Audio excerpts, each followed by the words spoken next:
அதிமுக கூட்டணி சார்பில் தென்காசி மக்களவை தொகுதியில் போட்டியிடும் புதிய தமிழகம் கட்சித் தலைவர் கிருஷ்ணசாமி இருசக்கர வாகன பேரணிக்கு மத்தியில் திறந்த வாகனத்தில் இறுதி நாள் பரப்புரையில் ஈடுபட்டுள்ளார். கூடுதல் விவரங்களோடு எமது செய்தியாளர் மாரிமுத்து இணைகிறார். வணக்கம் மாரிமுத்து, மேலும் விவரம்.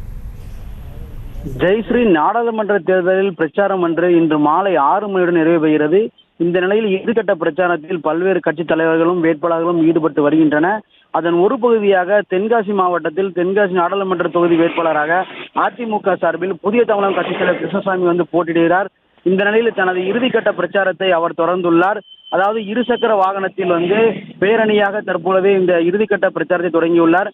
தென்காசி நகரின் முக்கிய பகுதிகளில் பிரச்சாரத்தை தொடங்கியுள்ள அவர் இன்று மாலை 6 மணிக்கு ஸ்ரீவில்லிபுத்தூர் சென்று தனது பிரச்சார பேரணியை நிறைவு செய்கிறார். ஜெயஸ்ரீ, விவரங்களுக்கு நன்றி மாரிமுத்து. செய்திகளை உடனுக்குடனும் துல்லியமாகவும் தெரிந்து கொள்ள சப்ஸ்கிரைப் பண்ணுங்க.